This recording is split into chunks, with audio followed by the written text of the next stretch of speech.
This video is sponsored by Buymode. Buymode ஒரு online shopping app. அது app ஸ்டோர்லையும் play ஸ்டோர்லையும் available இருக்குது. டிஸ்கிரிப்ஷனில் link இருக்குது, கிளிக் பண்ணி டவுன்லோட் பண்ணிக்கோங்க.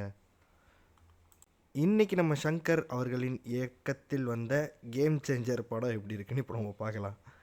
இந்த போஸ்டரை பார்த்துட்டு உங்களுக்கு ஒரு ஃபஸ்ட்டு இம்ப்ரமைசேஷன் இருந்திருக்கோங்கள, இந்த மாதிரி தான் இருக்கும் கேரக்டரைசேஷன், இந்த படம் இப்படி தான் இருக்கும் அப்படின்னு ஒரு யோசனை இருந்திருக்கும் உங்களுக்கு.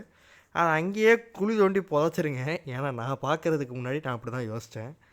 நான் தேட்டரில் போய் உட்காந்து இந்த படத்தை பார்க்கும்போது ஏதோ ஒரு புதுசாக ஒரு அட்டம்ப்ட்டு நம்ம தெலுங்கு இண்டஸ்ட்ரியில் வந்தது வந்துட்டு இந்த ஸ்டோரியை வச்சு நிறையா படம் வந்திருக்கு இந்த மாதிரி, ஆனால் இது ஒரு புது அட்டம்ப்டாக இருக்கும் அப்படின்னு சொல்லிட்டு போய் உட்காந்து நான் பார்க்க ஆரம்பித்தப்ப இந்த கதையோட ஒன்லைன் என்னன்னு பார்த்தீங்கன்னா, நம்ம ஹீரோவோட அப்பா யாருன்றது நம்மளுக்கு தெரியாமல் வச்சுருப்பாங்க.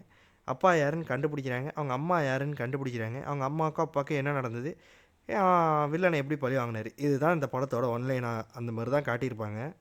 எனக்கு இந்த படம் பார்த்தது வரைக்கும் எனக்கு எப்படி தோணுச்சுன்றதை வச்சு தான் இந்த படத்தோட ரிவ்யூவை நான் உங்களுக்கு சொல்லிகிட்டு இருக்கேன்.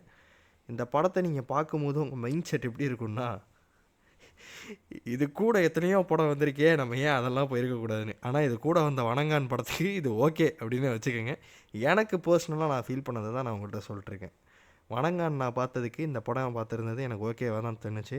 நான் இது திருநெல்வேலியில் இருக்கிற முத்துரம் அப்படின்ற ஒரு தேட்டரோட ஸ்க்ரீன் 2 அது அப்போ தான் ஓப்பன் பண்ணாங்க. ஓப்பன் பண்ண அடுத்த நாள் நான் அதில் போய் பார்த்தேன் படத்தை. முந்தா நேத்திக்கு என்னமோ தான் ஓப்பன் பண்ணாங்க. ஸோ இந்த படம் நான் பார்க்கும்போது என் மைண்ட் செட் எப்படி இருந்துச்சுன்னா, இந்த படத்துக்கு ஏன்டா வந்தோம் அப்படின்னு இருந்துச்சு. இந்த படத்துக்கு தேவையான ஸ்டார் கேஸ்ட் எல்லாமே இருந்தும் இந்த படத்தை ஒரு ப்ராப்பராக எடுத்தாங்களான்னு கேட்டால் இல்லை.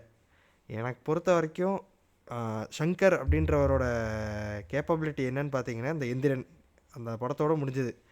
2.0 முடிஞ்சிருச்சுன்னு சொல்கிறத விட 2.0க்கு முன்னாடியே முடிஞ்சிருச்சு. 2.0வுமே கொஞ்சம் டீசெண்டாக கலெக்ஷன் பார்த்த ஒரு படம் தான்.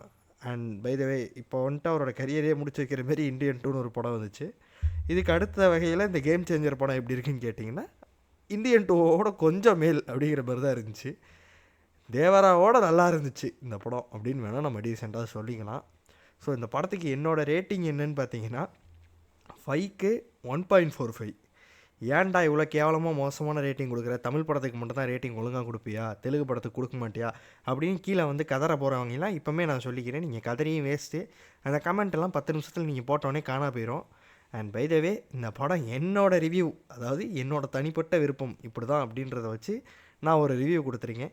இது உங்களால் ஏற்றுக்க முடிஞ்சால் ஏற்றுக்கங்க, ஏற்றுக்காட்டி போயிருங்க. அண்ட் அந்த ஃபஸ்ட்டில் உள்ள லுக்குக்கு ஏன் அப்படி சொன்னேன்னா, காலேஜ் போர்ஷன் வந்துட்டு ஒரு 15 to 20 மினிட்ஸ் வரும். அந்த போர்ஷனில் மட்டும்தான் அந்த லுக் இருக்கும். அதுக்கு அடுத்து க்ளீன் ஷேவில் இந்த மீசையை வச்சுட்டு வர மாதிரி தான் இருக்கும். அண்ட் இந்த படத்தில் 2 கேரக்டராக காட்டியிருப்பாங்க ராம் சரணை. அது ஓகேவாக தான். அந்த அப்பாவோட கேரக்டர் என்னமோ எனக்கு ஓகே நல்லா பட்டுச்சு. இந்த ஃபஸ்ட்டு இந்த பையனோட கேரக்டர் படி பார்க்குறத விட்டு இந்த அப்பாவோட கேரக்டரை நம்ம பார்த்தோம்னா இந்த படம் எனக்கு ரொம்ப பிடிச்சிருந்தது. அந்த அப்பாவோட கேரக்டர் மட்டும் ஒரு தனி படமாக எடுத்துருந்தீங்கன்னா இந்த படம் ஹிட் ஆகிருக்கும் எனக்கு என்னை கேட்டிங்கன்னா. அந்த லோக்கல் இந்த கரண்ட் போர்ஷனை விட இந்த பாஸ்ட் போர்ஷன் பையன்ல அது மட்டும் தான் அந்த படத்தில் ஒர்க் அவுட் ஆகிருக்கு என்னை பொறுத்த வரைக்கும். So thank you guys. அடுத்த வீடியோவில் பார்ப்போம். Tata, bye bye, see you.